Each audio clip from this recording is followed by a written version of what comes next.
Hello, everyone. This is auto asphyxiation. This is Lark. And Kimberly. That's right. And I'm gonna tell you guys something. The Temu fascists lost. That's Argentina, the World Cup. Yay! So I think we're all happy about that, right? I call them the Temu fascists. They are Temu fascists. No, like they are Temu fascists because like the guy, I think the president is like a full on libertarian or something like that. I think he's an anarcho-capitalist.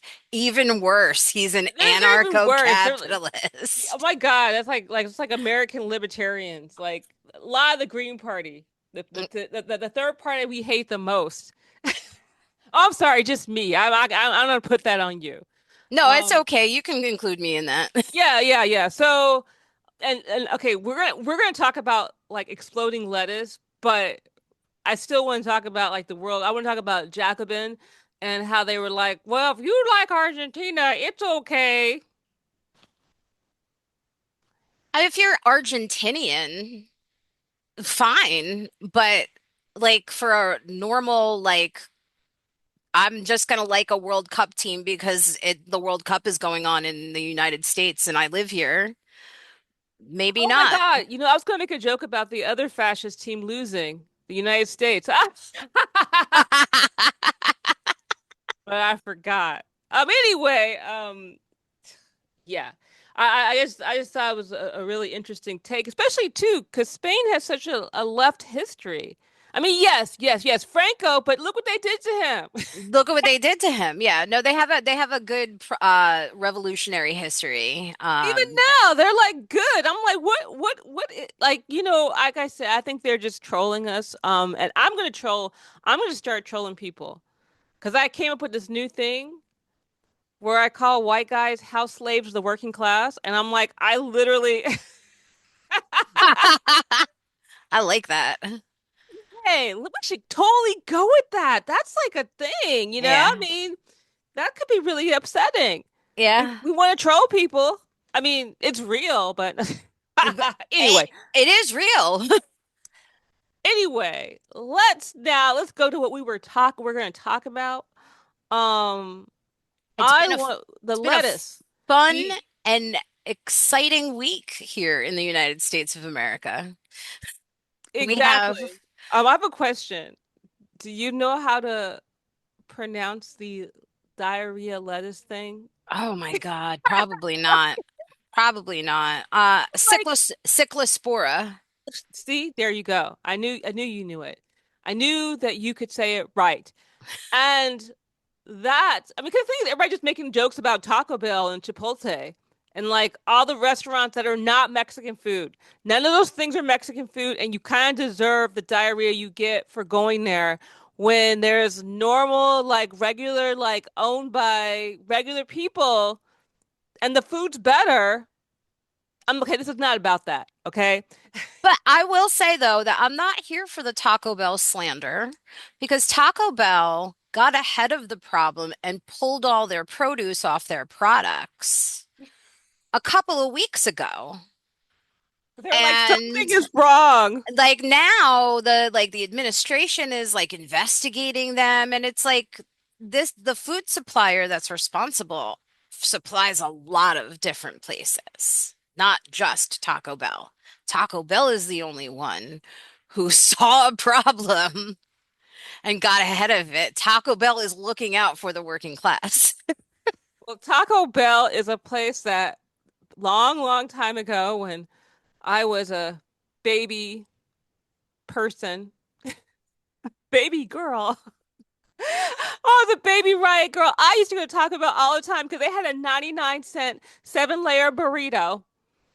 Yep, Um, they at did. the time I was vegetarian because if you're from the 90s, at some point you either had to be a vegetarian, a vegan, or use heroin. Those are your three choices. Pick one. Yes, All no, three. those are absolutely. I did not do all three, but I have been a vegetarian and a vegan, and it was very difficult to be a vegetarian in the 90s. It was because the food was not good. I mean, No. it wasn't like now where they have, you know, what do you call it? Impossible Whoppers. That wasn't a thing back then. In the 90s, you had to like do things like eat soy Yeah. and hope Lots that of, your friend's kombucha didn't kill you. I had a yes. friend that actually almost killed her friend because she made her own kombucha. Yeah, they didn't have the GT. You had to make your own kombucha. I used to make kombucha. Oh my God. All right. And then your friend's like, "Do you want some?" And you're just kind of like, if you make that wrong, you could kill me. I didn't give it to people though. Oh, you did. Okay, No, I would that's good. never. No. I think the thing is that, well, that's a good little point though. They pulled, but here's a thing I think is very interesting. Taylor, I guess the CEO apparently, and this is from this person named Doug. Yeah, I think his name is Doug. No, Matt Colburn. Matthew Colburn. Apparently he did he's a lawyer, he does a blog, and he said that Taylor Salad's CEO gave Trump $1 million to, well, at least, gave Trump a pack that is friendly to Trump $1 million to, like, and apparently because they weren't for the FDA uh Food Traceability Act. So apparently, if there's some kind of thing that goes wrong, and they can trace to see where they weren't for that in March. Now I don't know. I mean, he has, some people who I respected shared that information. I don't want. I mean, we'll look it up, make sure, see if it's normal. But a lot of people are saying we're getting this from Taylor Farms, and Taylor Farms is like, no, no, it's not us. That's crazy talk. That's not us. That's somebody else. Even though all the data says it's you. It's you. But Taylor Farms, uh, they supply Taco Bell, they supply Walmart, they supply Whole Foods. And not only do they supply Whole Foods, but they charge about 60% more at Whole Foods because it's got a different bag and a fancy label and whatever. So this like our food system is so intricate, interlaced. There's so many moving parts and gears to it, that we need a food traceability act.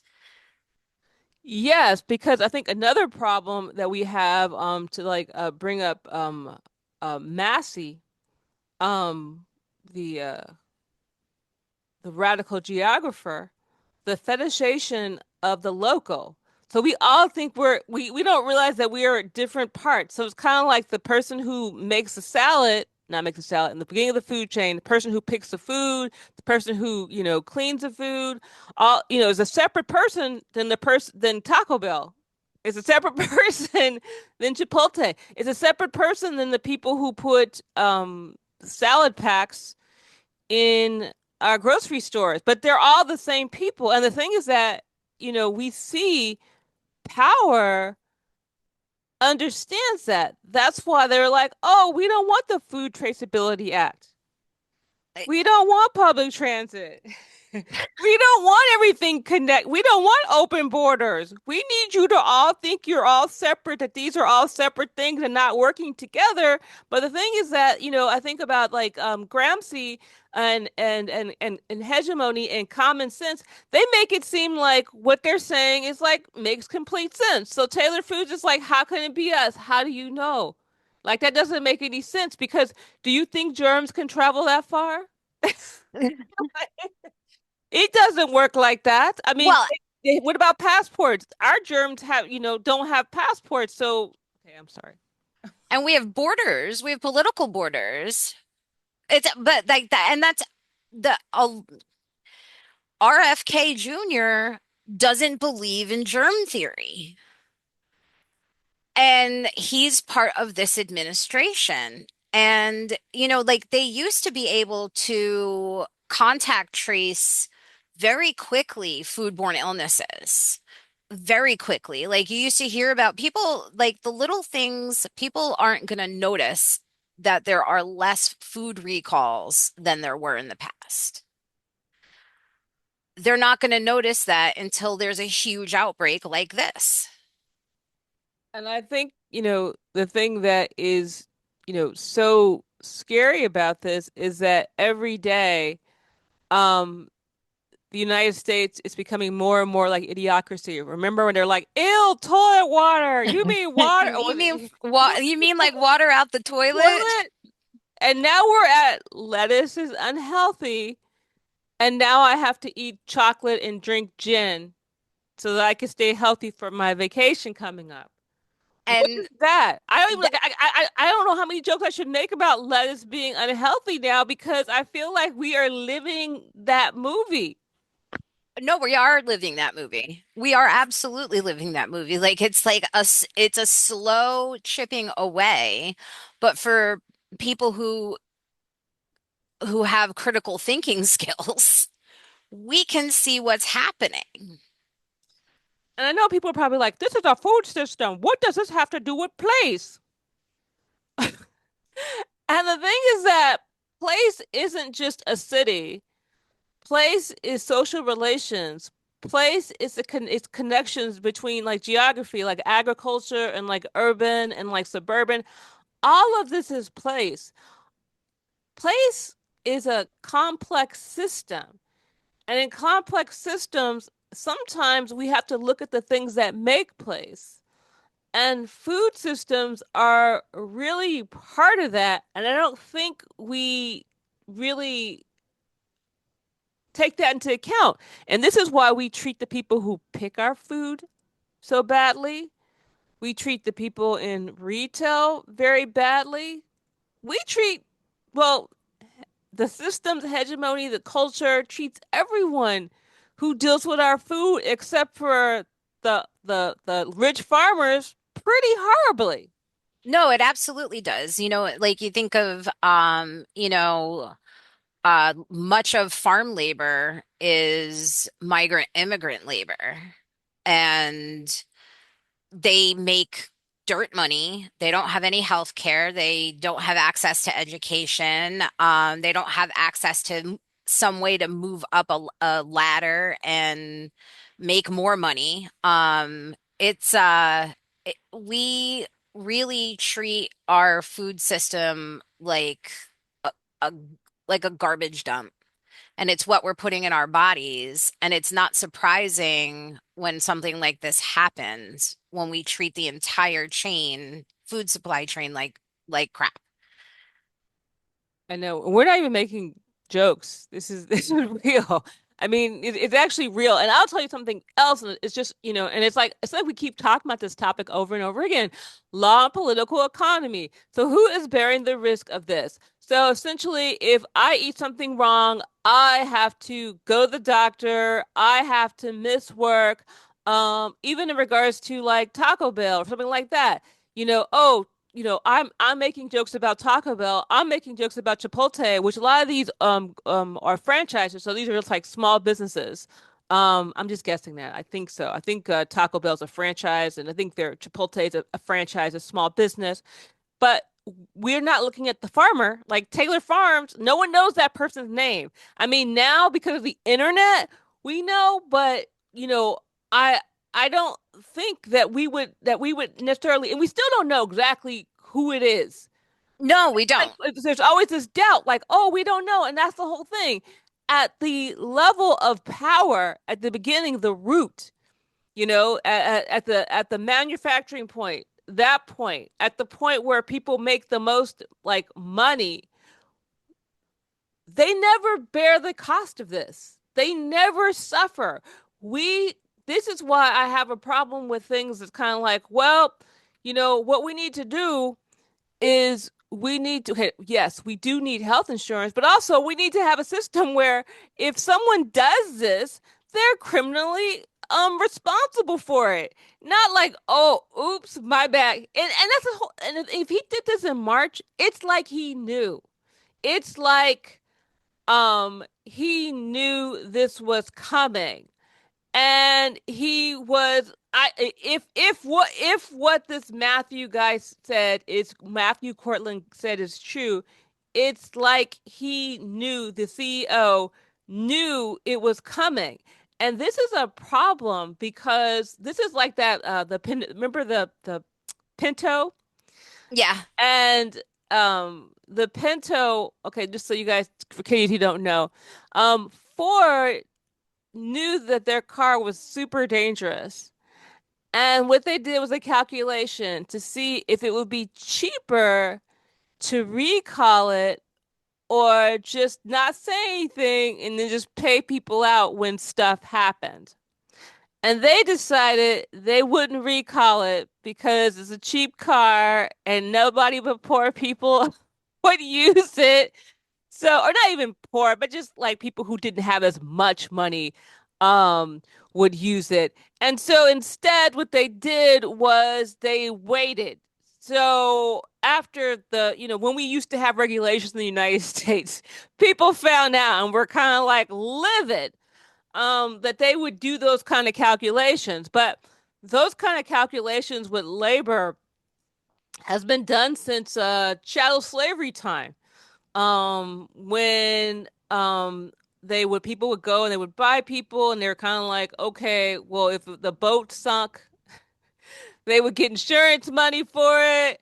So it's kind of like, okay, it's a little bit different. Anyway, but you know what I'm saying? The whole using, not caring about the life of working people, exploited people, this is part of the game. I want to say, the person who owns Taylor Farms is Bruce Taylor. I feel like we should name this person. His name is Bruce Taylor, and he established. Uh, Oh God, he's out of California. but it's a lot of companies do a risk benefit assessment. Hmm. Like we talk about that. We've talked about that in the past, in regards to bicycling and bike lanes and bike infrastructure. They put bike infrastructure up after like a certain amount of people have been like injured or killed at this certain place because they did a risk benefit assessment and found out that, oh, not that many people will die. Yeah, and I mean, and the thing is that Taylor Farms, founded in Salinas, California, in the 90s, I think, they've been protesting this person. In 2016, they protested Bruce Taylor because they were like the working conditions of their workers were horrible. So you can imagine now that there's no regulation, there's nobody checking on them. They're probably like, you can't go to the bathroom. You could just go to the bathroom there. It's natural. Who cares? We're not gonna give you places to wash your hands. I mean, I don't know how these things spread, but I'm just saying, I'm thinking really crappy working conditions probably would lend to this. Like you're in a hurry, you got to go to the bathroom and you got to come back out. I mean, it is ridiculous. No, a lot of these foodborne illnesses, some of them can be naturally occurring. Hmm. I don't know about Cyclospora specifically. I'm gonna see if I can look it up real quick. But like a lot of foodborne illnesses are E. coli, and E. coli is in feces, so that does speak definitely to the worker conditions, or the conditions where people are putting out the produce or it's being processed or whatnot. Are those places getting cleaned? Like I could probably go on about this for like hours. Well, Um, the thing is interesting is that this isn't, this is for so far. They're like, well, so far this is the biggest since 1997. I think that it's going to surpass 1997 in regards to illnesses. It's 7,000 cases. Uh, it include 7,000 cases that are in the United States and Mexico. I think it's 27 states, but it's not the first time. 2024, they had an issue. 2012, 2013, 2011. This is not an old organization. 2009, 2009. So I don't know how often farms have recalls, but this recall seems to be, Taylor Farm seems to be a little bit worse than usual. And he's a third generation farmer, so he knows what he's doing. He knows how to cut corners. He knows these things. It's been passed down to generation. How could I treat people horribly? And he knows all of these things. And I think that this is something that we really have to start looking at. This is a criminal case because he knew what he was doing. If you're a third generation farmer, you knew what you're doing, and now they're active. It's an active. It feels like it's an active cover up going on now. Um, yes, I agree with you. I looked up where Cyclospora does not occur naturally in the soil, but it can contaminate soil through feces from infected individuals. So it came from somebody. And that person probably didn't even know that they had something like that. It can take 1 to 2 weeks to show symptoms, but that's why contact tracing and FDA regulations to trace back where foodborne illnesses came from are so important. Yeah, and then food systems, they're organized for profit, not for safety. Yes. So essentially, these food systems are like, how can I make um the most money possible without paying my workers, without giving them benefits, pay the drivers as, little as possible. How can the food chain, it's like a fight to the bottom. Really the food systems in the United States in regards to what they serve, in regards to how they distribute it, in regards to how they treat the workers. And it's, now also it just feels like, we're not learning what the truth is. We're not, we're in a bad situation right now because it's like I don't feel that people are viewing geography in a critical way. I don't feel like they think it's an important subject. I don't think that they understand the power of space. I think people go, "Oh, it's sad. The people who are undocumented, that they have to work there. Oh, it's sad that these workers have to make little bits of money." Not understanding this is you. This is not like poor workers. This is poor you. You're going to Yes. die. Because the thing is that every time they're able to oppress somebody in our labor system, it's just that close to them coming to oppress you. We see now with the AI, we see now with, they're coming for everybody's job. They got robot sex box now. They got like girlfriends that are fake. I mean, it's wild out there. And now it's like, I think about that movie with the train. I forgot what it's called. Train Anyway, spotting? no, not that, not that one. This is one. It's like a dystopian movie, and they're on a train, and Oh, it's I just know what the you're talking about. It's development. like winter. Yeah, yeah. So I can't remember. It's a Korean one. Anyway, I know that in that one they were feeding people roaches. The poor people were eating roaches. I think I'm like wondering, is that what's coming for us? Um, And we also have to talk about the fact that the administration, in allowing Doge to cut corners all over the place, they are also responsible for this outbreak. A lot of FDA regulations, FDA regulators, people on oversight committees, people that check things at borders and so on and so forth, they were done away with. They were completely eliminated. So the administration and Elon Musk and his little Doge bros that he had running amok with AI in the government are directly responsible for this as well. Yeah, and I don't think we take credit for that. I don't think we take credit for all of the, not take credit. I think we forget. Like the Deloach thing is not in the news anymore, so now we don't remember it. So it's like everything is separate. Everything's like this. Oh, this in this silo thing, and then they have that. So now we're worried about all this other stuff. He's like, oh, he's going through like, oh, we're not going to let you vote by mail anymore if you don't release uh, you know, release the the rolls so we can look and see who's illegal and who is not, or who's documented and who's not documented. He used the term illegal. There's no illegal people. So I'm just kind of like very much like we're being overwhelmed with information. We're being, I feel like in some ways it's like, oh, it's not that serious. But also this is another part of his eugenics. People who will get this, who are old, have chronic illnesses, they're going to die. Yes. And this isn't just like E. coli, or I mean, not to make light of E. coli, but like this, this isn't like just getting like a tummy ache. This is a parasite that lives inside of you and gives you explosive diarrhea. Like this is not a joke. And I'm just kind of wondering what's going to happen now, when you have ICE um terrorizing people, and they are terrorizing people, kidnapping people, Murdering putting people them in in. the street. Yeah, take them off the street, putting them in concentration camps. You saw something today in your neighborhood. You saw somebody take somebody off the street. Now you have a situation where you're going to lose Medi-Cal, you're going to lose your SNAP benefits unless you work 20 hours or volunteer 20 hours. There are a lot of people who are on, and this is, in rural areas, and the rural areas they had exempted people from working because there were no jobs. Yeah. So a lot of rural areas they were exempted.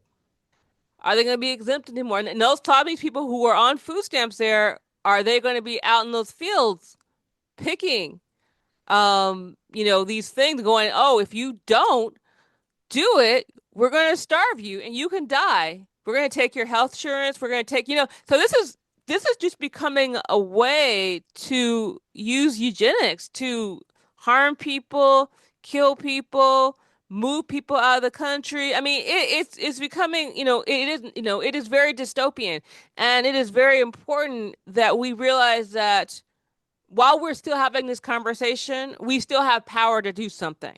Yes.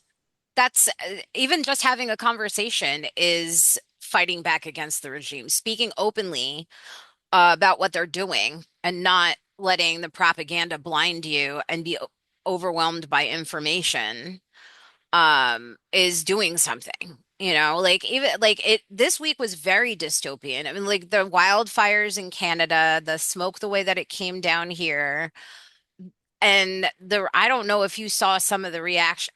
Americans do not please me.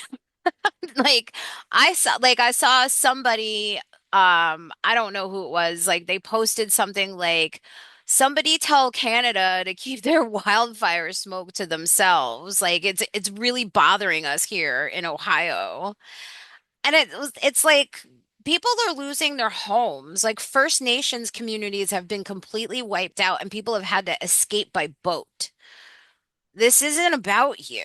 And political borders, this is the wildfire smoke and an outbreak of an illness are great examples of how political borders do nothing. And we need to look on a more regional scale.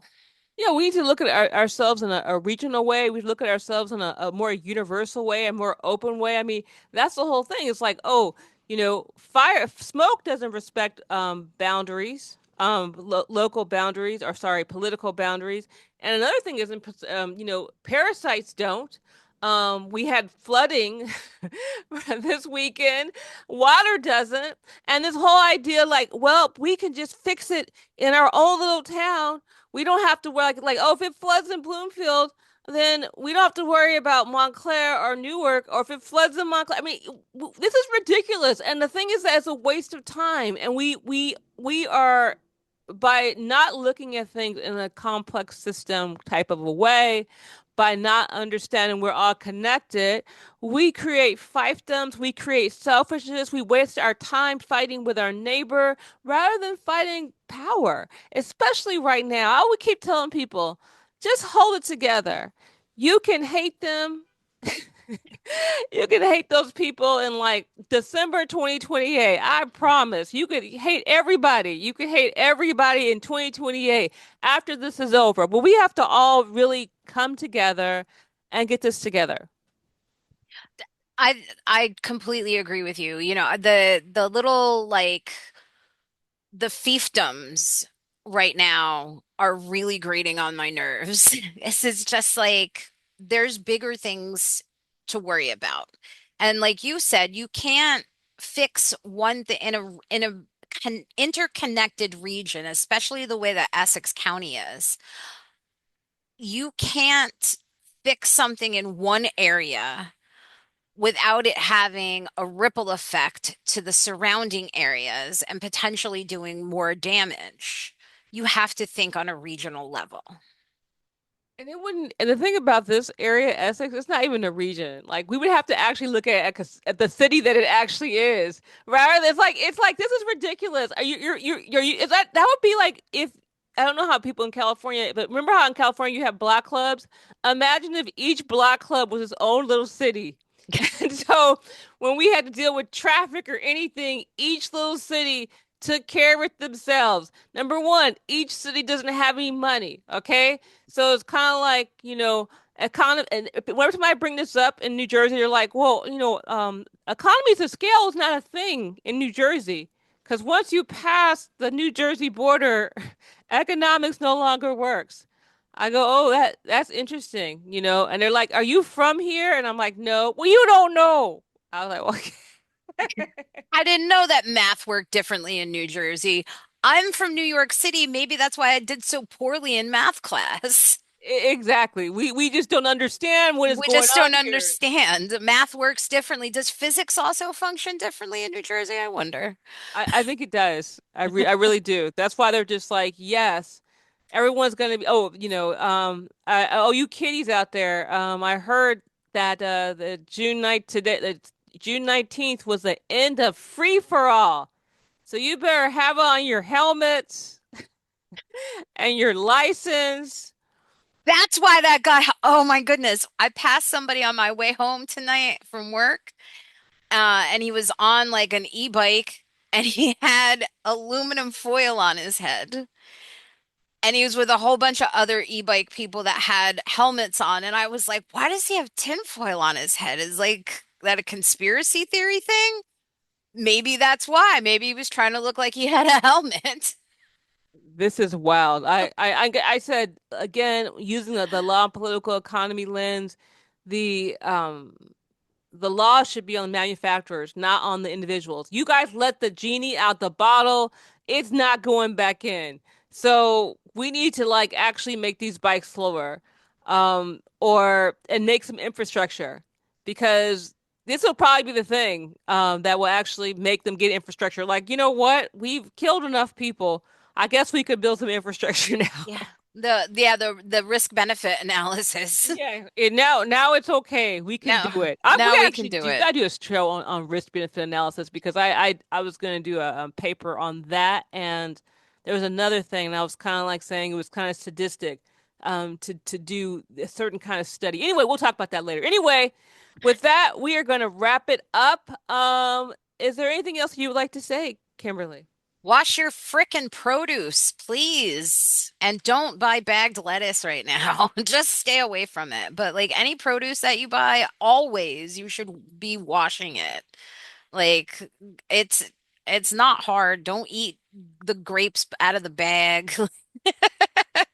Wash your hands. Like please take care of yourself. It's very easy to avoid foodborne illnesses if you follow steps like washing your produce and washing your hands when you're eating. And if you smoke, you won't be hungry, so you won't even have that problem. And I mean, like the wildfire smoke, why not? Might as well. That's right. That's natural. That's organic, just That's like weed.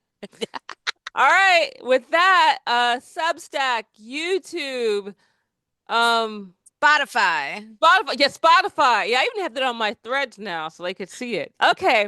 Well, thank you guys, and you guys have a good rest of your day. Thank you. Okay. All right. I will talk to you soon. Okay. Have a good rest. Thank you. Bye. Bye.